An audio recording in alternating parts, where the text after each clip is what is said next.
আসলে ইন্ডাস্ট্রির সাথে কারিকুলাম যদি না ম্যাচ করে তাহলে যে প্রোডাক্টটা বের হবে, যে স্টুডেন্টরা বের হবে, তারা আসলে ইন্ডাস্ট্রিতে গিয়ে কোনো জব স্যাটিসফ্যাকশন পাবে না। এবং ইন্ডাস্ট্রির সাথে আমরা যখন বসি তখন এই কমপ্লেনটা তারা করে থাকে। এই জন্য আমরা দেখি যে বিশ্ববিদ্যালয় মঞ্জুরি কমিশন কর্তৃক একটি আইন আছে যে প্রতি 4 বছর বা 6 বছর পর পর সিলেবাসটাকে আপডেট করা হয়। এটা আইন আছে, কিন্তু অনেক ক্ষেত্রেই অনেক বিশ্ববিদ্যালয় হয়তো বা সেটাকে অতটা ফলো করছে না। ঢাকা ইন্টারন্যাশনাল ইউনিভার্সিটি প্রতি 6 বছর পর পরই তাদের সিলেবাসটাকে আপডেট করে, এবং আপডেট করার আগে আমরা ইন্ডাস্ট্রির সাথে আগে বসি, অ্যালামনাইয়ের সাথে বসি, তাদের রিকোয়ারমেন্টটা জানি। জানার পর আমাদের যে এক্সপার্ট গ্রুপ আছে তাদের সঙ্গে আমরা বসি, দখলে বাইরে থেকে আমরা এক্সপার্ট নিয়ে আসি, নিয়ে আমরা সিলেবাসটাকে আপডেট করি। আমরা আমাদের ছাত্রদেরকে সবসময় উৎসাহিত করি একজন ভালো মানুষ হওয়া আগে, তারপরে ভালো ছাত্র হতে হবে। এবং এই জন্য আমরা কী করি, আমরা কারিকুলাম যে আমাদের যে অ্যাক্টিভিটিসগুলো আছে, একাডেমিক অ্যাক্টিভিটিসগুলো আছে, এর বাইরে আমরা প্রচুর এক্সট্রা কারিকুলার এবং কো কারিকুলার অ্যাক্টিভিটিস করি, যার ফলে স্টুডেন্ট যাতে সামাজিকভাবে সে কালচার অ্যাক্টিভিটিসগুলো করে, স্পোর্টসগুলো অংশগ্রহণ করে, ডিবেটে অংশগ্রহণ করে, তারপরে তার এক্সপোজারটা অনেক বেশি ঘটার ফলে তার মধ্যে মানবিকতাটা ঘটে যায়। এবং তার ফলশ্রুতি আমরা পাচ্ছি বিগত যে কতগুলো আমরা দেখেছি, যখনই কোনো ন্যাচারাল ডিজাস্টার বাংলাদেশে হয়েছে আমাদের ছাত্ররা কিন্তু এগিয়ে এসেছে। লাস্ট টাইম দক্ষিণবঙ্গে যে একটা হঠাৎ করে বন্যা হলো, আমাদের ছাত্ররা সেখানে গিয়েছে। শুধু যে ইউনিভার্সিটি থেকে গেছে তা বলবো না, প্রতিটি বিভাগ থেকে আলাদা আলাদাভাবেও তারা গিয়েছে, তারা তাদের মতো সেখানে ত্রাণ বিতরণ করেছে। পাশাপাশি এরপরে উত্তরবঙ্গে একটি বন্যা হলো, সেখানেও আমাদের ছাত্ররা গিয়েছে। তারা কিন্তু এই ধরনের ডিজাস্টারগুলোতে বা যখনই কোনো এরকম মানবিক বিপর্যয় ঘটছে তারা এগিয়ে আসতেছে। তো উই আর ভেরি হ্যাপি যে আমরা আমাদের ছাত্রদেরকে আগে একজন ভালো মানুষ করার চেষ্টা করছি, দেন একজন সে ভালো ছাত্র হবে। হ্যাঁ, আমরা আসলে আপনি ঠিকই বলেছেন যে ইনকিউবেশন বলেন বা যে ইন্টার্নশিপ বলেন, সেই জন্য আমাদের বিভিন্ন ক্লাব আছে। আমাদের যে ক্লাবগুলো তারা এটা করে থাকে, আমরা সরাসরি সম্পৃক্ত থাকি না। প্রতিটা ডিপার্টমেন্টে এই ধরনের ক্লাব থাকে। বিজনেসের জন্য বিজনেস ক্লাব আছে, আমাদের কম্পিউটার সায়েন্সে অনেকগুলো ক্লাব আছে, এআই ক্লাব আছে, আর্টিফিশিয়াল ইন্টেলিজেন্স ক্লাব আছে, কম্পিউটার সায়েন্স ক্লাব আছে, প্রোগ্রামিং ক্লাব আছে। এই ক্লাবগুলোর কাজই হচ্ছে এই স্টুডেন্টদেরকে পাস করার আগে বিভিন্ন প্রোগ্রামিং বা বিভিন্ন কন্টেস্টের মাধ্যমে তাদেরকে তৈরি করা হয়, এবং এর পরপরই তাদেরকে বহির্বিশ্বের সাথে পরিচয় ঘটানো হয়। সেটা দেশে হতে পারে, দেশের বাইরে হতে পারে। ওই লাইনের এক্সপার্টকে আনা হয়, তারা আমাদের দেশে আসেন, তারা সেমিনার করেন, তাদেরকে আমাদের স্টুডেন্টকে গাইডলাইন দেন কীভাবে তারা ক্যারিয়ারকে আরও ভালো করতে পারবে, এবং সেখানে আমাদের স্টুডেন্টরা পার্টিসিপেট করে। যারা এসএসসি বা এইচএসসিতে A+ পায়, তারা সরকারি নির্দেশ মোতাবেক হোক অথবা বিশ্ববিদ্যালয়ের নীতি মোতাবেক হোক, তারা একটা বিশেষ স্কলারশিপ পেয়ে থাকে। আমি এই ব্যাপারে আপনার সাথে একমত। এবং যারা রেজাল্ট খারাপ করে থাকে তারা অনেক ক্ষেত্রে সেই স্কলারশিপটা পায় না, কারণ আসলে স্কলারশিপটা হচ্ছে মেরিট স্কলারশিপ। তাদের পূর্ববর্তী রেজাল্টের একটা সম্মান জানানোর জন্য আমরা স্কলারশিপটা দিয়ে থাকি।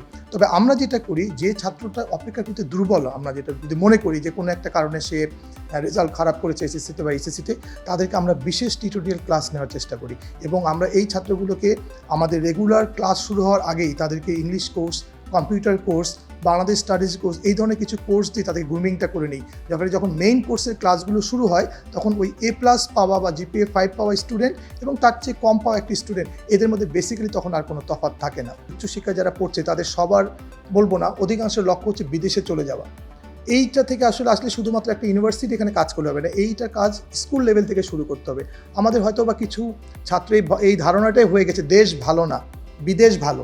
আসলে এটা ঠিক না। সেটা যদি আমরা স্কুল থেকে, কলেজ থেকে তাদের শেখাতে পারি, তাহলে তারা ইউনিভার্সিটিতে এসেও তারা দেশের জন্য কাজ করতে পারে। আমাদের অনেক শিক্ষক, অনেক স্টুডেন্ট বাইরে পড়তে যাচ্ছে, কিন্তু তারা কিন্তু সেখানে সেটেল হচ্ছে না। তারা সেখানে উচ্চশিক্ষা নিয়ে আসছে, এসে আবার আমাদের ইউনিভার্সিটিতে যে শিক্ষকরা আসছেন, এখানে এসে ওখান থেকে যে এক্সপিরিয়েন্সটা তারা গ্যাদার করেছেন, তারা এখানে এটা ছড়িয়ে দিচ্ছেন। এবং আমি আগেই আপনাকে বলেছি, আপনি বলেছেন যে ভালো ছাত্র হওয়ার চেয়ে ভালো মানুষ হওয়া দরকার। যখন একজন ভালো মানুষ হবে, তখন কিন্তু আমরা ওই চিন্তাটা করবো না। আমাদের মাথায় দেশ এবং দেশের জন্যই, দেশের মানুষের জন্য সবসময় চিন্তাটা থাকবে। আমি উচ্চশিক্ষার জন্য, আমার এক্সপিরিয়েন্সের জন্য আমি বিদেশ যেতেই পারি, কিন্তু আমার লক্ষ্য থাকবে আমি সেই এক্সপিরিয়েন্সটা নিয়ে এসে দেশের কীভাবে উপকার করতে পারি। এবং সেক্ষেত্রে আমরা অনেক কাজ করে যাচ্ছি। এইটা আপনাকে আগেই বলেছি, আমরা বিভিন্ন প্রোগ্রাম করি, বিভিন্ন ট্যুরের আয়োজন করি, স্টাডি ট্যুরের আয়োজন করি, যে বিভিন্ন প্রতিষ্ঠানে আমরা আমাদের স্টুডেন্টকে পাঠাই। তারা দেশে যায়, তারা বিভিন্ন জায়গায় যায়, বিভিন্ন স্পটগুলোতে যায়, গিয়ে তারা এই কালচারটা জানে, দেশ সম্বন্ধে জানে। এমন অনেক হয়েছে, আমাদের হয়তো একটা স্টুডেন্ট অনেক গ্রাম থেকে এসেছে, সে ঢাকা শহরে কোনোদিন আসেনি, সে জাতীয় জাদুঘর কোথায় জানে না, সে সাভার স্মৃতিসৌধ কোথায় জানে না। আমরা কিন্তু তাদেরকে এই গ্রুমিংটা করি। তারা যখনই আসে আমরা তাদেরকে এই ভিজিটগুলো করাই, যাতে সে দেশের ঐতিহ্য সম্বন্ধে জানে, এবং তার মধ্যে ওই ধারণাটা ওই সময় আমরা ইনপুট দিয়ে দিই যে হ্যাঁ, তোমাকে একজন ভালো মানুষ হতে হবে, তোমাকে একজন উচ্চশিক্ষিত হতে হবে, তাহলেই তুমি দেশ এবং দেশের মানুষের উন্নতি করতে পারবে। ঢাকা ইন্টারন্যাশনাল ইউনিভার্সিটি প্রতিষ্ঠিত হয়েছে একজন শিক্ষাবিদ দ্বারা। তো যখনই আসলে আমি যদি একটু রাফলি বলি, যে আপনি একটা চিন্তা হবে যে একজন শিক্ষাবিদ যখন কোনো প্রতিষ্ঠান করবে, তার লক্ষ্য থাকবে শিক্ষার প্রসার। আর একজন বাণিজ্যিকভাবে যদি কোনো ইউনিভার্সিটি প্রতিষ্ঠা করে থাকে, তার উদ্দেশ্য থাকবে সেখানে কীভাবে লাভ করা যায়। এখানে হচ্ছে ডিফারেন্সটা। এবং আমরা যারা এই ইউনিভার্সিটি পরিচালনা বোর্ডে যারা আছি, বেশিরভাগই আমরা ওই শিক্ষাবিদের সন্তান। আমাদের উদ্দেশ্য হচ্ছে শিক্ষা, আমরা এখানে ব্যবসা করতে আসিনি।